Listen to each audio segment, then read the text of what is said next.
Shalom saudara-saudara dikasihi Tuhan Yesus Kristus. Berjumpa kembali di dalam program Bible Study CK7. Malam hari ini kita akan melanjutkan pembelajaran kita. Bagaimana disebutkan di dalam Kejadian pasal 26 bahwa Ishak itu akan mengungsi ke wilayah Filistin. Mengapa sampai Ishak yang saat itu tinggal di Kanaan harus mengungsi di negeri orang Filistin? Kita akan pelajari pada hari ini. Namun sebelumnya mari kita minta tuntunan Roh Kudus. Kita minta Tuhan mengurapi kita. Supaya apa yang kita baca, kita renungkan. Bukannya sekedar sebagai kalimat-kalimat yang mati. Tapi menjadi rema. Sehingga hidup kita semakin menyerupai Kristus. Hidup kita semakin berkenan kepada Tuhan. Mari ambil waktu sejenak untuk merenungkan kebaikan-kebaikan Tuhan. Kita sembah Dia. Kita agungkan Dia. Kita muliakan Dia. Syukur padamu ya Bapa. Kami ada di dalam tangan-Mu yang kuat itu. Kami ada di dalam genggaman Tuhan yang dahsyat. Shikirala rabayara la rabayara la rabala rabala. Kinala raba shikirala rabayara la rabala rabala. Kinala raba shikirala rabayara la rabayara la rabala rabala rabala. Hidupku dalam tangan-Mu, oh Yesus. Setiap langkah Kau tetapkan bagiku. Walau kadang ku tak dapat mengerti jalan-Mu, tetap ku percayakan hidupku. Sebab aku ini hamba-Mu, oh Yesus. Jadilah padaku seluruh firman-Mu. Engkau Tuhan yang selalu menggenapi janji-Mu. Rancangan-Mu terbaik bagiku. Yesus, ku percaya. Yesus, sungguh ku percaya. Rencana-Mu yang ajaib terjadi di dalamku. Yesus, sungguh ku percaya. Yes Lord. Kami ada di dalam tangan-Mu Tuhan. Hidupku dalam tangan-Mu, oh Yesus. Setiap langkah Kau tetapkan bagiku. Walau kadang ku tak dapat mengerti jalan-Mu, tetap ku percayakan hidupku. Sebab aku ini hamba-Mu, oh Yesus. Jadilah padaku seturut firman-Mu. Engkau Tuhan yang selalu menggenapi janji-Mu. Rancangan-Mu terbaik bagiku. Yesus, ku percaya. Yesus, sungguh ku percaya. Rencana-Mu yang ajaib terjadi di dalamku. Yesus, sungguh ku percaya. Yesus, ku percaya. Yesus, sungguh ku percaya. Rencanamu yang ajaib terjadi di dalamku. Yesus, sungguh ku percaya. Yesus, Ya Tuhan, ku percaya. aku percaya sungguh kepadamu. Yesus, sungguh ku percaya. Amin. Rencanamu yang ajaib terjadi di dalamku. Yesus, sungguh ku percaya. Rencanamu yang ajaib terjadi di dalamku. Yesus, sungguh ku percaya.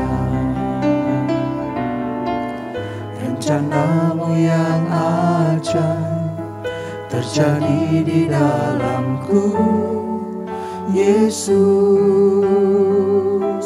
sungguh ku percaya.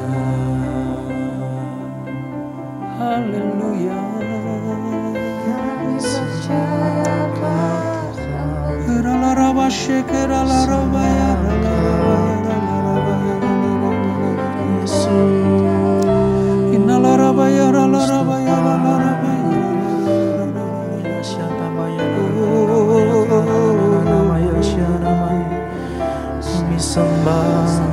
Kami percaya hanya padamu Tuhan, Engkau yang memiliki hidup kami.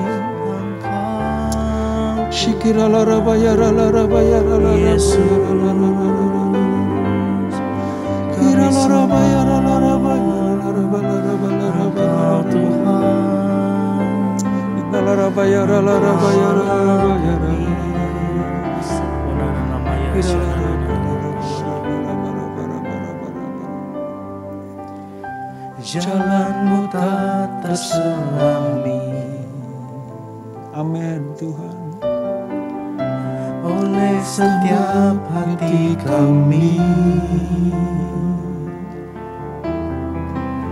namun satu hal ku percaya, ada rencana yang indah. Tiada terduga kasih-Mu, Sungguh Tuhan, heran dan besar bagiku. Arti kehadiran-Mu selalu nyata di dalam hidupku. Penyertaan-Mu sempurna, rancangan-Mu penuh damai, aman dan sejahtera. Walau di tengah badai, ingin ku selalu bersama, rasakan keindahan arti kehadiran-Mu Tuhan. ini iman kami ya Tuhan. Jalan-Mu tak terselami. Oleh setiap hati kami, namun satu hal ku percaya, ada rencana yang indah. Tiada terduga kasih-Mu, heran dan besar bagi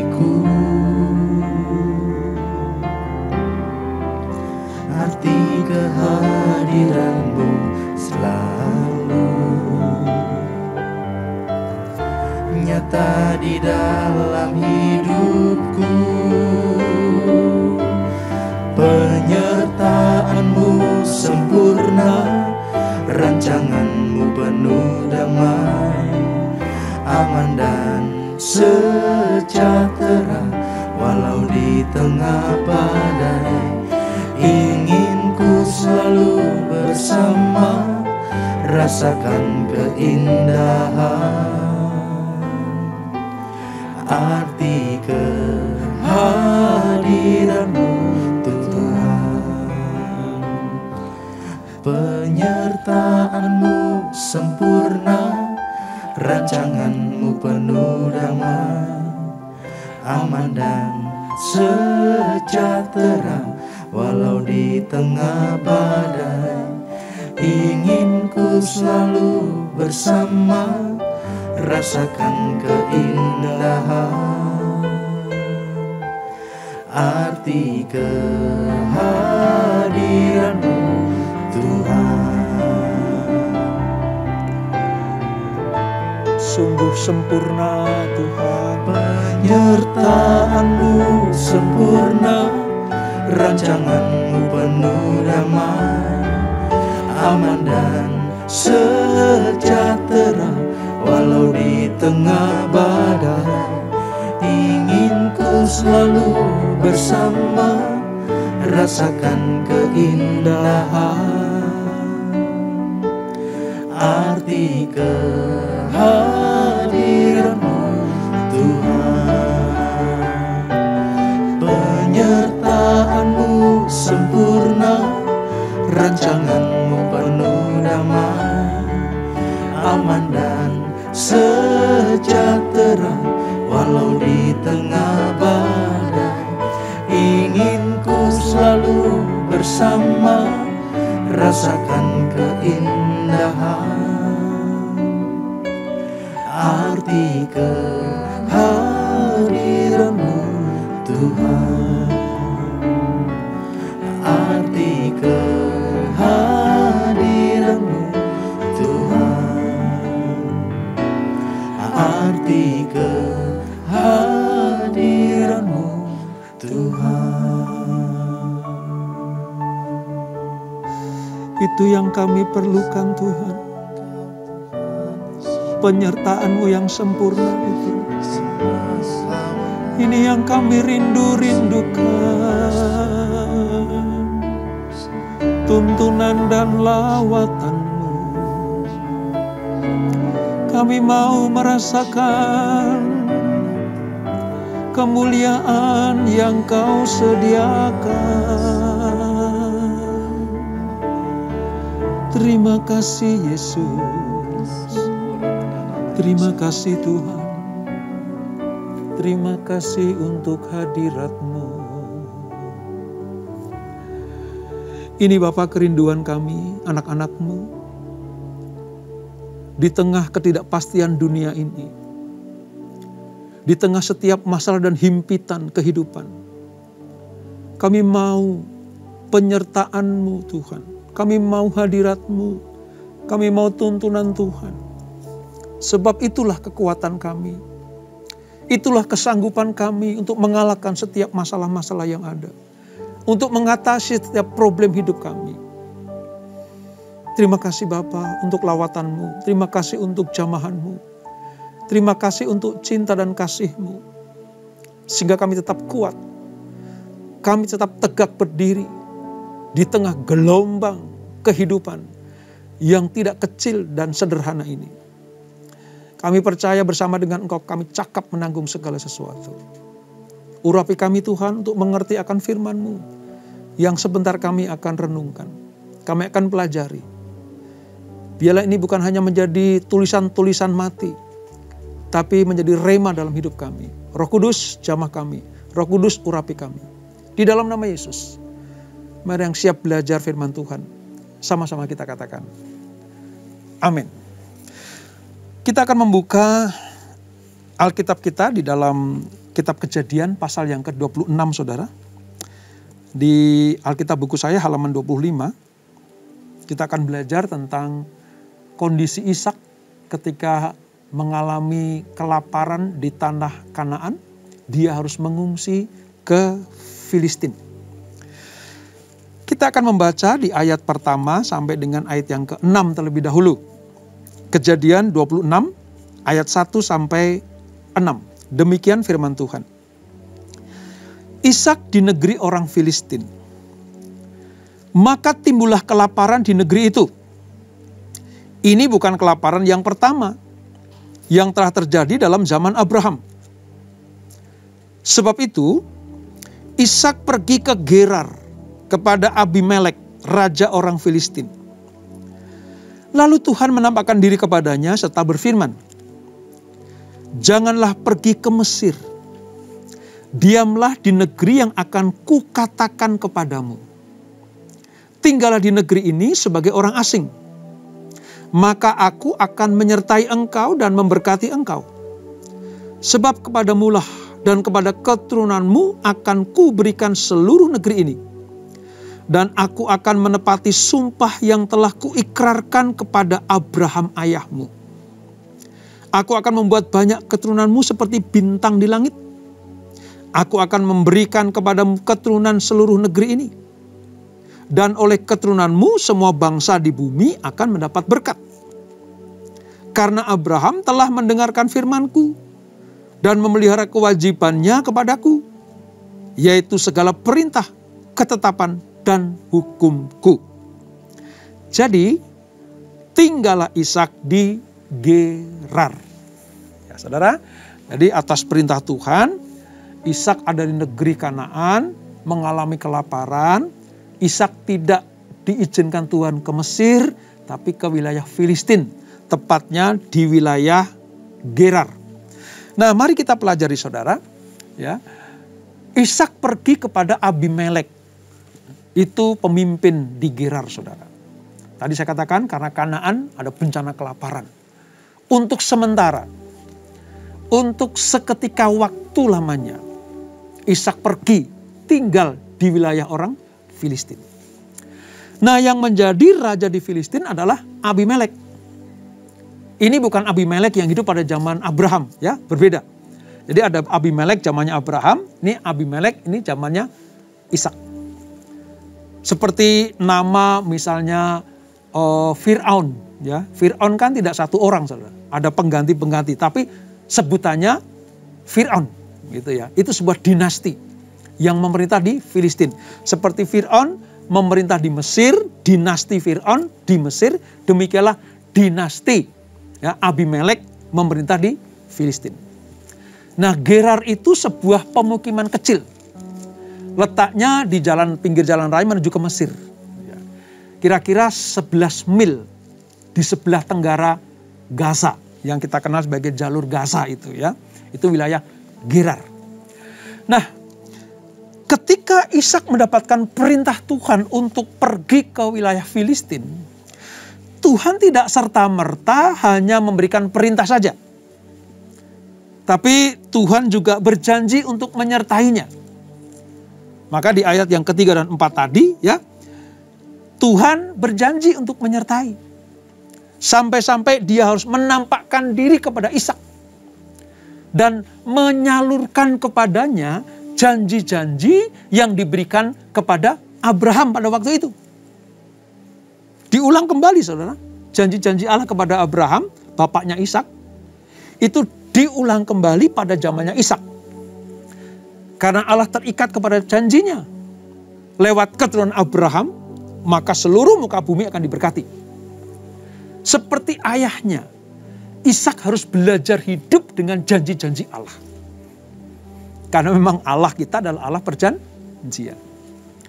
Nah, bagian yang penting dari janji perjanjian itu adalah hubungan pribadi dengan Allah. Yang diungkapkan dalam kata-kata, "Aku akan menyertai engkau." Ini dari pihak Allah sendiri, saudara. Ya, ini pihak Allah sendiri. Kita tuh memiliki Allah yang dahsyat luar biasa. Dia yang memperkenalkan dirinya kepada umatnya. Dia yang menyediakan sebuah perjanjian kepada umatnya. Dan dia juga yang berjanji untuk menyertai, mengawal perjanjian ini. Karena manusia tidak bisa secara mutlak dan seluruhnya menepati janji. Itulah sebabnya Allah terus memagari. Allah terus mengingatkan ini. Seperti Allah tidak bosan mengingatkan perjanjiannya kepada umat pilihannya, demikianlah kita umat pilihannya jangan pernah bosan untuk mendengarkan janji-janji Allah. Mempercayai janji-janji Allah. Supaya apa? Supaya itu digenapi dalam hidup kita. Nah, ada yang menarik di ini saudara, bahwa perjanjian Allah dengan Ishak itu didasari atas perjanjian Allah dengan Abraham. Ayat kelima, ya, saya ulang kembali ayat kelima. Karena Abraham telah mendengarkan firman-Ku dan memelihara kewajibannya kepadaku, yaitu segala perintah, ketetapan, dan hukum-Ku. Jadi dari sumber yang atas, taat setia, lalu Allah menggenapi firman-Nya, sampai kepada keturunannya, Allah berjanji akan memenuhi janjinya itu. Tapi Tuhan minta begini, hei Ishak, seperti Abraham mendengarkan firman-Ku, demikianlah aku mau kamu juga mendengarkan firman-Ku. Nah, firman Allah itu bentuknya progresif, saudara. Dulu kepada Abraham, sekarang kepada Ishak, nanti kepada Yakub. Dan kalau saudara tahu, sampai dengan kita sekarang ini, Tuhan tetap minta hal yang sama. Siapapun saudara yang hadir pada saat ini, yang join dengan Bible Study ini, saya mau katakan, kalau engkau melakukan seperti apa yang Abraham lakukan, melakukan seperti apa yang Ishak lakukan dan Yakub lakukan, yaitu pegang janji Allah dan mempercayainya, maka Allah akan menggenapi dalam hidup saudara dan saya. Itu kabar baiknya saudara. Jadi tetap setialah. Ya. Ishak dan semua orang percaya harus berusaha menyamai iman dan ketaatan Abraham. Jikalau kita pengen menerima berkat-berkat dari Allah, berharap akan memperoleh bagian dalam apa yang dijanjikan itu, yaitu janji keselamatan, maka kita harus menyamai iman dan ketaatan Abraham. Ini penting sekali saudara. Supaya apa? Sekali lagi, supaya semua janji Allah di dalam hidup kita digenapi. Ya, digenapi. Nah, namun ada satu hal juga di mana Ishak itu mencontoh bapaknya. Waktu itu Abraham kan takut ketemu Abimelek sehingga mengaku Sarah itu bukan istrinya, tapi saudaranya. Sehingga Sarah harus diambil oleh Abimelek. Ya. Ishak juga melakukan hal yang sama. Ishak punya pikiran, jangan-jangan nanti aku akan dibunuh oleh Abimelek. Kalau kita baca dalam ayat 7 sampai dengan ayat berikutnya, ayat 11. Ya, itu terjadi sebuah intrik lagi. Ya. Ada saat di mana Ishak menunjukkan ketiadaan iman. Ketika ia merasa tidak yakin bahwa Allah dapat menyelamatkan dirinya dari tangan Abimelek, raja orang Filistin itu. Ini memang Alkitab itu disebut firman Allah yang kudus dan suci, membukakan semua kekuatan dan kelemahan para bapak-bapak leluhur ini, saudara. Abraham pernah goyah di depan Abimelek. Dia takut kalau dia dibunuh, lalu Sarah diambil istri. Demikianlah nurun ke Ishak. Ketemu Abimelek, penerus Abimelek zaman Abraham. Dia takut nanti dia dibunuh. Ya. Lalu istrinya diambil sebagai istri atau selir. Maka dia ngaku juga bahwa istrinya itu, Ribka itu adalah saudaranya. Ayat 7 kan, jangan-jangan aku dibunuh oleh penduduk tempat ini karena Ribka. Tanpa sadar, Ishak sedang memasang jerat dosa bagi Abimelek. Demi keselamatannya sendiri. Tanpa sadar. Coba kalau Abimelek betul-betul mengambil Ribka sebagai selir atau istrinya, selesai itu dia. Allah pasti murka. Karena lewat kandungan Ribka nanti akan lahir, kemarin ya kita pelajari, Esau dan Yakub. Demikian gampangnya Ishak memperlakukan istrinya di depan Abimelek. Sehingga bagi Abimelek itu jerat dosa. Bagi Ribka itu sebuah apa? Dijual begitu saja. Tapi puji Tuhan, Allah masih mengasihi Ishak, masih mengasihi Ribka, dan Allah masih mengasihi Abimelek. Sehingga apa? Di dalam sebuah mimpinya Allah menyatakan, Allah bermanifestasi kepada Abimelek, memberi perintah kepadanya supaya apa? Jangan apa-apain Ribka, karena itu istrinya Ishak. Allah bisa memakai apa saja, saudara, untuk mengingatkan Abimelek, mengingatkan kita semuanya, supaya kita tidak masuk dalam jerat iblis yang pada kasus ini ditebarkan oleh Ishak. Orang yang memiliki iman kayak begitu masih bisa juga jatuh dalam dosa. Masih punya rencana untuk apa? Menjerat Abimelek jatuh dalam dosa. Tapi Allah sang sutradara mampu mengaturnya, mampu menggeser jalan ceritanya. Sehingga atas perintah Abimelek, orang-orang Filistin tidak boleh mengganggu Ishak dan Ribka. Bahkan di ayat yang ke-11 dikatakan, kalau sampai orang Filistin ada yang mengganggu Ishak dan Ribka, akan dihukum mati. Ayat 11 itu. Saya akan bacakan ya. Lalu Abimelek memberi perintah kepada seluruh bangsa itu. Siapa yang mengganggu orang ini dan istrinya, Ishak dan istrinya, pastilah ia akan dihukum mati. Harusnya kan kecewa ya Abimelek kepada Ishak. Kecewa kepada Ribka. Tapi Allah yang menuntun. Allah yang pegang kendali. Allah yang mengatur sedemikian rupa. Sampai keluar kata-kata. Siapa yang mengganggu orang ini? Siapa yang mengganggu Ishak? Siapa yang mengutak-utik Ishak dan Ribka? Akan aku hukum mati. Wow. Ini tangan Tuhan. Itu betul-betul kelihatan, saudara. Terhadap peristiwa ini, Ishak betul-betul dijagai oleh tangan Tuhan. Harusnya Ishak dihabisi sama Abimelek. Kamu sudah menipu aku. Kamu sudah berdusta kepadaku. Layak dihukum mati. Tapi malah hukuman mati itu diancamkan kepada penduduk Filistin. Rakyatnya sendiri. Siapa yang mengganggu Ishak dan Ribka akan dihukum mati. Sekali lagi, Allah pegang kendali. Ya, maka kita harus jalan sesuai dengan kehendak Allah, saudara. Kita harus mengenali kelemahan kita. Ya, kenali kelemahan kita. Minta Tuhan memberikan kekuatan pada kita. Minta pertolongan Allah supaya iman kita diteguhkan. Dan pengharapan kita tidak bergeser. Saya yakin kok. Kalau toh Ishak misalnya tetap mengakui Ribka sebagai istrinya di depan Abimelek. Allah akan menyertai. Saya yakin.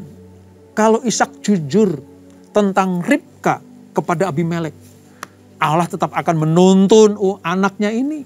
Allah akan tetap menggenapi janji-janjinya. Tapi sayang, ya, Ishak pernah menabur jerat dosa bagi Abimelek. Ya. Tapi puji Tuhan sekali lagi tidak terjadi, saudara. Nah, oke. Hal yang pertama sudah kita pelajari. Hal berikutnya, saudara. Di tengah-tengah kesulitan hidup, sebagai seorang pengungsi di Gerar, apa yang dilakukan oleh Ishak? Mari kita lihat di ayat yang ke-12. Di tengah-tengah kesulitan, di tengah-tengah kelaparan terjadi. Ayat 12 berkata seperti ini. Maka menaburlah Ishak di tanah itu. Dan di dalam tahun itu juga ia mendapatkan hasil 100 kali lipat. Sebab ia diberkati Tuhan. Tindakan Ishak ini, saudara, dilakukan dengan iman. Di tengah kekurangan, di tengah kekeringan, di tengah kesulitan hidup, maka menaburlah Ishak. Artinya ada benih yang ditabur. Ada benih yang ditanam. Ada sesuatu yang keluar dari hidupnya. Dengan pengharapan apa? Supaya ini bisa bermultiplikasi. Gitu. Supaya mendapatkan apa? Berkat-berkat yang dijanjikan Tuhan. Dan betul, saudara. Ishak itu sangat diberkati. ayat 13. Dan orang itu, Ishak itu saudara, menjadi kaya. Bahkan kian lama kian kaya. Sehingga ia menjadi sangat kaya. Ada sebuah pergerakan posisi. Dari kaya, makin lama makin kaya, dan menjadi sangat kaya. Kalau Alkitab menyatakan sangat kaya, itu betul-betul kaya saudara. Bukan kaya bohongan, ya. Bukan cuma pamer-pameran saja di medsos. Tapi betul-betul Alkitab menyatakan ini orang kaya betul. Kenapa? Karena dia menabur. Saya sering katakan saudara, di dalam setiap berkat Allah yang kita terima, itu ada 2 jenis. 1 roti, 1 benih. Kalau saudara misalnya mendapatkan penghasilan, ya katakanlah 10 juta per bulan. Di dalam 10 juta itu ada unsur roti dan ada unsur benih. Roti untuk dimakan, benih untuk ditabur. Roti dimakan, jangan ditabur. Benih untuk ditabur, jangan dimakan. Jadi gampangannya, jangan makan benih, tapi juga jangan nabur roti. Sebab Allah sudah kasih porsinya itu. Nah, Ishak melakukan hal seperti ini. Setiap dia mendapatkan berkat Allah, dia tahu mana yang harus dimakan, mana yang harus ditabur. Dan akibatnya apa? Ayat 13 tadi ya. Dia menjadi makin lama makin kaya, menjadi sangat kaya, dan dia menjadi orang yang paling kaya. Nah, dalam perjanjian lama saudara, kekayaan itu kadang-kadang diberikan sebagai upah kesetiaan. Perjanjian lama ya, kekayaan itu diberikan sebagai upah kesetiaan. Tapi agak berbeda dengan perjanjian baru saudara. Kalau perjanjian baru kadang sebaliknya.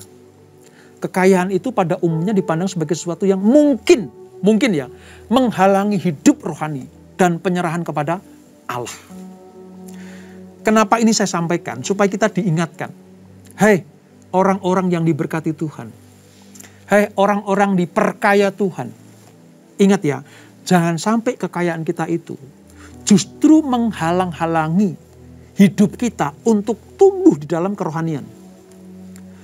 Lupa akan sumber berkat. Hanya fokus kepada berkatnya. Nah, di tengah-tengah episode yang tadi memalukan ya tentang Abimelek yang mengambil Ribka tadi. Ishak hidup tenang. Ya. Lalu Ishak mendapatkan ketenangan karena Abimelek sudah memberikan sebuah perintah. Tinggallah tenang di tempat ini. Kalau ada orang yang mengganggu kamu akan hukum mati. Maka Ishak tenang, lalu bisa menabur. Dia menjadi petani yang mendatangkan kemakmuran. Dan menjadikannya sasaran iri hati bagi orang Filistin. Jadi semakin Ishak diberkati, orang Gerar, orang Filistin itu iri kepadanya. Saudara. Itu udah hukum alam itu. Ya, kalau ada orang yang berhasil, ada orang diberkati itu kadang ada aja orang yang iri. Saudara. Termasuk Ishak ini. Ishak itu dikelilingi oleh orang-orang Gerar yang iri karena diberkati.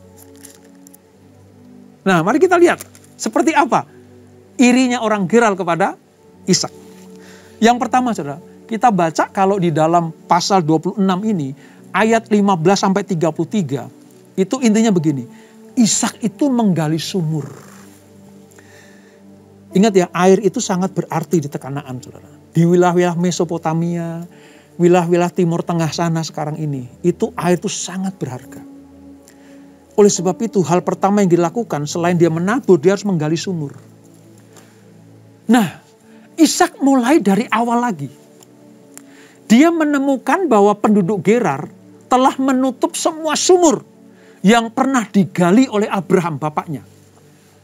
Bapak Ishak itu. Ya. Ketika sumber air itu menjadi berkat bagi Abraham pada zamannya, Abraham sudah meninggalkan wilayah situ, wilayah Filistin. Mereka tutup sumurnya. Nah, ketika Ishak ke situ, digali kembali. Ishak menyuruh para pembantunya membuka kembali sumur-sumur itu. Ya. Dan menggali pada sumur-sumur yang baru. Jadi selain menabur, dia juga menggali sumurnya supaya sumber kehidupan. Nah, mari kita lihat saudara. Di dalam ayat 19 sampai 22. Ya, saya bacakan ya 19 ayat 22. Ini penting saudara. Tentang sumur ini, prinsip tentang sumur. Ayat 19 sampai 22. Kata Yakub kepada ayahnya. Pasal 26 ya, Ayat 19 sampai 22. Ketika hamba-hamba Ishak menggali di lembah itu, mereka mendapati di situ mata air yang berbual-bual airnya. 20. Lalu bertengkarlah para gembala Gerar dengan para gembala Ishak. Kata mereka, air ini kepunyaan kami. Jadi ketika dia menggali sumur, tiba-tiba orang Gerar mendatangi. Karena apa? Dilihat airnya membual-bual, penuh, banyak keluar. Wah, ini janji berkat luar biasa. Orang Gerar menyampaikan, itu air kami. Gitu. Terjadilah situ sedikit pertikaian mulut, saudara. Ada percecokan mulut. Nggak sampai berantem sih, tapi percecokan mulut. Maka Ishak menamai tempat itu sebagai Esek. Sumur Esek. Karena pertengkaran mulut bersama dengan orang Gerar. Orang-orang Ishak bertengkar dengan orang-orang Gerar. Yang mengklaim, padahal yang gali adalah orang-orang Ishak, tetapi diklaim milik orang Gerar. Maka terjadi pertengkaran. Tempat itu disebut sebagai sumur Esek. Apa yang terjadi? Ishak keluar dari situ. Ingat ya, Ishak ini adalah memiliki hati yang lembut sebenarnya. Hati yang lembut. Dia tidak seperti kakaknya, ya, Ismail, yang memiliki karakter seperti keledai liar. Wah, kalau Ismail yang ada di sumur Esek itu udah pasti terjadi bantai-bantaian. Tapi Ishak enggak, lebih baik udahlah. Tuhan berjanji kok kemanapun aku pergi akan memberkati. Jadi dia keluar dari Esek, menggali lagi sumur. Hal yang sama terjadi, sumurnya membual-bual lagi. Orang Gerar merangsek ke situ. Mengakui lagi, itu sumur kami juga. Sehingga apa? Terjadi permusuhan antara anak orang-orang Ishak dan orang-orang Gerar. Maka sumur itu dinamai dengan sumur Sitna. Sitna artinya permusuhan. Lagi-lagi Ishak gak mau bertikai. Ishak gak mau bermusuhan. Ishak sadar bahwa dia adalah penghuni sementara di wilayah itu. Maka dia keluar dari Sitna. Seperti dia keluar dari Esek. Dia keluar juga dari Sitna. Menghindari pertikaian. Menghindari permusuhan. Lalu dia menggali lagi. Menggali lagi. Sumur yang ketiga disebut sebagai sumur Rehobot. Kalau saudara dengar kata Rehobot, itu adalah sumur ketiga yang digali oleh Ishak. Ya. Sebab ketika sumur ketiga ini digali, tempat-tempat yang luas, kata Rehobot itu artinya tempat-tempat yang diperluas. Ya. Agak adem, ya, nggak ada permasalahan gitu ya. Udah ya, di Esek kita sudah nggak pikirin lagi, udah jangan dipikirin lagi deh, kata Ishak. Di Sitna udah jangan dimasukin hati, udah biar orang Gerar ambil, biar. Sekarang kita dapat sumur yang luas, sumur yang besar namanya Rehobot. Allah nggak cukup di situ, saudara. Kepada orang yang cinta damai, kepada orang yang tidak mencari permusuhan, kepada orang yang selalu melakukan shalom kepada siapa saja, walaupun diperlakukan tidak adil, seperti di Esek dan Sitna. Allah tidak hanya memberikan sumur Rehobot kepada Ishak. Dia gali lagi di wilayah mana? Sheba namanya. Sheba. Ya. Sheba ini adalah nanti keluar kata Beersheba. Berbeda dengan Betsheba ya. Kalau Betsheba itu istri Uria. Tapi kalau Beersheba itu sumur atau perigi. Beersheba artinya perigi sumpah. Karena apa? Ishak mau melakukan apa yang difirmankan Tuhan. Kalau sumur di Esek engkau tidak menikmati, keluar dari situ. Jangan ada pertikaian. Tuhan berikan sumur di Sitna.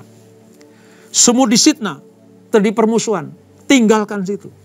Aku akan berikan sumur Rehobot kepadamu. Rehobot gak cukup. Karena aku akan memberkati engkau berlimpah-limpah. Tuhan berikan sumur Sheba. Ishak tidak pernah mau bertengkar, saudara. terhadap berkat jasmani, kita tidak perlu sampai bertengkar. Kalau engkau berusaha, ada orang yang mengganggu, ada orang yang udah serahkan kepada Tuhan. Selama engkau mendapatkan janji dari Tuhan akan menyertai, jangan takut. Esek dan Sitna kita kehilangan. Tuhan sediakan Rehobot dan Sheba atau Beersheba. Allah tidak kurang cara untuk memulihkan anak-anaknya. Untuk mengganti apa yang terhilang dari anak-anaknya. Hanya Tuhan minta apa? Menabur dan menggalilah. Berusaha. Kata menabur dan menggali itu artinya berusaha. Berkat tidak serta-merta turun dari langit. Allah mau supaya anak-anaknya juga berusaha. Ya menabur, ya menggali. Maka berkat Allah dicurahkan dalam kehidupan kita semuanya. Saudara, orang yang lebih suka kedamaian, ketenangan, itu akan menerima kemenangan dari Tuhan. Cara-cara menghadapi masalah yang menimbulkan potensi pertikaian dan permusuhan. Pilihlah pada posisi tenang dan damai, saudara. Mungkin ya, tentang warisan keluarga. Saudara diperlakukan tidak adil.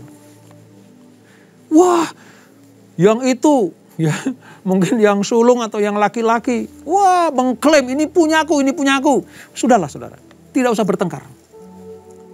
Allah selalu berjanji. Kalau engkau kehilangan Esek dan Sitna, aku akan berikan Rehobot dan Sheba. Hari ini pelajarannya luar biasa saudara. Jangan menimbulkan pertengkaran. Sudah, serahkan pada Tuhan saja. Sering saya katakan kalau ada orang-orang yang konseling datang, ya Pak, kami diperlakukan tidak adil, Pak, kami dicurangi, Pak. Kami sepertinya dibuat menderita oleh orang itu padahal saya nggak salah. Saya katakan serahkan pada Tuhan. Serahkan pada Tuhan. Karena Allah tidak pernah kurang cara untuk mengembalikan apa yang pernah terlepas dari tangan kita. Ketenangan, kedamaian, kebaikan selalu menemukan jalan untuk kembali kepada orang-orang yang hidup dalam perkenanan Tuhan. Nah saudara, ketika Ishak ada di Beersheba itu, Allah itu berfirman, ayat 24, sebagai ayat terakhir ya, ayat 24. Demikian firman Tuhan.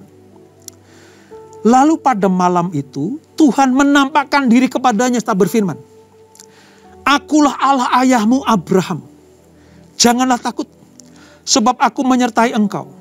Aku akan memberkati engkau dan membuat banyak keturunanmu karena Abraham hambaku itu. Saudara lihat itu. Yang dipegang oleh Ishak bukan hanya sumur yang membual-bual itu. Bukan hanya sumur yang mengalirkan berkat itu. Yang dipegang Ishak lebih pada janji-janji Allah. Sumur bisa digali di mana-mana. Tapi janji Allah sekali untuk kita. Sekali untuk Ishak. Sekali untuk Abraham. Dan itu akan terus berlangsung dan berlaku buat kita semuanya. Sumur bisa digali di mana-mana saudara. Tapi pastikan janji Allah ada dalam hidup kita. Maka entah di Esek, di Sitna, Rehobot maupun di Sheba. Semua yang kita gali akan mengeluarkan air yang berbual-bual. Kepada orang yang taat setia, hidup dalam ketenangan hati, ketenangan jiwa. Hidup dalam perdamaian, ya, akan mendapatkan upah dari Tuhan. Apa itu? Berkat yang membual-bual. Berkat yang berlimpah-limpah. Seperti Ishak, ya, makin kaya dan menjadi sangat kaya karena dia memiliki hati yang ikhlas, tulus atas apa yang terjadi dalam hidupnya. Kita tundukkan kepala. Bapa di surga, terima kasih untuk hari ini. Kami belajar dari karakter Ishak.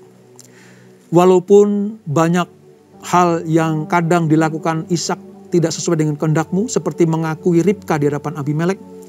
Tapi sesungguhnya Allah sudah berjanji akan memberkati Ishak.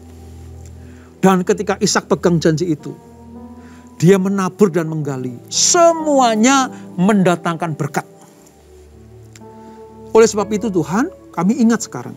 Kalau kami dapat berkat dari Tuhan, di dalam berkat itu ada dua unsur. roti dan benih. Roti untuk kami makan, itulah kebutuhan kami sehari-hari. Benih kami tabur, itu adalah persembahan-persembahan kami. Itu adalah aksi-aksi sosial kami. Jangan makan benih, tapi juga jangan menabur roti. Makanlah roti dan taburlah benih. Benih memiliki kemampuan untuk memultiplikasikan dirinya. Dan apa yang kami tabur akan menghasilkan, akan kami tuai. Tuaian selalu lebih banyak daripada taburan. Ajar kami Tuhan untuk melakukan seperti yang Ishak lakukan. Supaya kami disebut orang-orang yang berbahagia. Berkati anak-anak-Mu. Berkati kami semuanya. Lewat firman pada hari ini, kami sadar sekarang. Kami mau tetap tinggal di dalam perjanjian Allah. Hidup di dalam perjanjian Tuhan. Dan bagian Tuhan adalah menggenapi janji-janjinya. Berkati anak-anak-Mu. Berkati ekonomi keluarga anak-anak-Mu. Berkati kedamaian keluarga anak-anak-Mu. Berkati kesehatan kami semuanya. Berkati pelayanan kami. Kami percaya Tuhan akan membawa kami kepada kemuliaan demi kemuliaan. Terima kasih Bapa. Dan sebelum kami berpisah, kami siapkan hati kami terima berkat yang daripada-Mu. Kekasih-kekasih Kristus, arahkan hatimu kepada Tuhan. Terimalah berkat kasih anugerah dari Allah Bapa yang berlimpah-limpah. Di dalam anaknya yang tunggal Tuhan Yesus Kristus. Dan persekutuan yang manis dalam Roh Kudus menyertai kita semuanya. Mulai saat ini sampai Maranatha. Tuhan Yesus datang kedua kali menjemput kita semuanya. Bertemu di awan-awan yang permai. Menikmati kemuliaan. Kekal sampai selama-lamanya. Yang diberkati sama-sama kita katakan. Amin. Tuhan Yesus memberkati kita semuanya.